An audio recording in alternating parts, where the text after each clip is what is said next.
So anyone who's lived in Singapore for a while has probably been to Bintan Island. It's this small Indonesian island, less than an hour ferry ride from Singapore, and it's the perfect kind of trip for somebody who's lazy and disorganized and can't plan. So perfect for somebody like me. You just get on a boat and a short ride later, voila, you're on vacation. So it's just before my daughter's 5th birthday, and I decided to take my family to Bintan on a weekend trip. And of course, I'm booking it the last minute, so I can only get ferry tickets at 6 in the morning, or I can get them at 3 in the afternoon.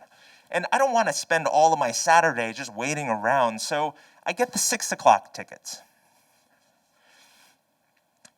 I figure if we're tired, we can nap on the beach. So on the day of the trip, we have to wake up at 4 in the morning, and we're all just tired and groggy and grumpy, but we just get in the taxi and we go to the ferry terminal, and when we're there, we find a coffee shop and we have some breakfast. My daughter scarfs down this giant bowl of macaroni noodle soup, and I give her one of these milk boxes that she likes to drink, and now that she's got some food, she's waking up, I think, okay, things are gonna be okay. When we get onto the ferry, at this point, it's not even 6 a.m., but already I have made 3 serious parenting mistakes. I just didn't know it yet. The first mistake I made was booking these 6 a.m. tickets. I mean, kids don't do anything well when they're tired, but she's been feeling bad ever since we woke her up in the dark at 4 a.m., and I shouldn't have done it. I should have booked the 3 o'clock tickets. The second mistake I made was the entirely liquid breakfast that I served my daughter right before we got on a boat. This is a rookie move. 30 minutes later, after bouncing around on the open water, all this breakfast is coming back up. And I didn't even realize how much she had to eat until I see what is like buckets of vomit just all over her dress and the seats and the floor. And her dress is this wet, disgusting mess, and I decided to just take it off. So I just start rolling it up, and I lift it up off over her head. And I make her get into another seat, a dry seat, where she can sit somewhere else on the ferry.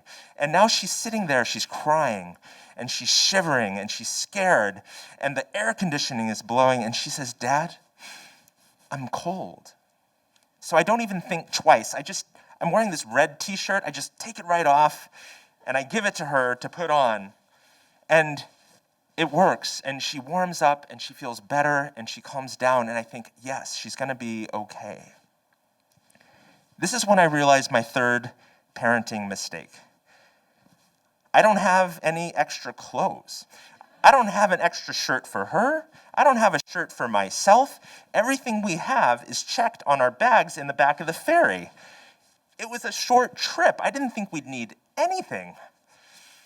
So I don't know what we're gonna do, but as we get off the ferry, my daughter is wearing what looks like a long dress. She's fine. I am wearing a backpack and shorts. And I fold my arms across my chest and I tell myself, you probably can't even tell I'm not wearing a shirt because it's covered by my backpack. But no, I am clearly half naked. And as we're walking through the immigration line, the immigration officer, he comes up to me and he tells me I have to wear a shirt. And I try to explain to him what has happened and why I'm not wearing a shirt and why I can't wear a shirt. But he doesn't care or he doesn't understand. He keeps telling me to put on a shirt. And as we walk up to the front of the line, I'm just not sure what I'm gonna do. And I look at my daughter, who is having probably one of the worst days of her 5-year-old life.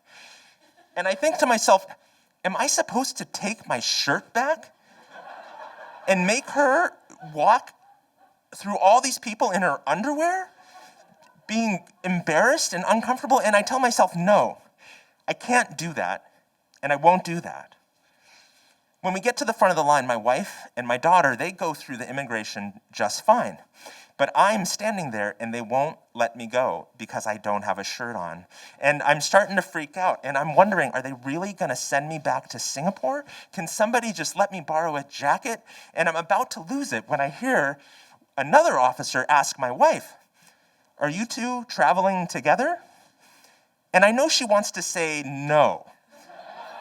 I don't know this crazy shirtless guy who's trying to waltz into a foreign country without any clothes on. But she doesn't. She says yes. She says, yes, that's my husband. And the officer tells her to go get the bags, give him a shirt, and he'll bring it back and he'll give it to me and I can put it on. So I'm relieved. Just this huge relief comes over me, but I still feel ridiculous because I'm standing there without a shirt as everybody passes by me. This trip to Bintan was now 3 years ago, and I still have that red shirt, and it's old and ratty and full of holes, but I wore it, and the last time I wore it, when my daughter saw me, her face just lit up, and she had this huge smile on her face, and she points at me, and she says, "That's the shirt." And she remembered the shirt that I let her wear on one of the worst days of her life. And I don't know if I can ever get rid of this shirt, because even though it reminds me of the day when I made so many mistakes, it's also the day when I maybe got one thing right. Thank you.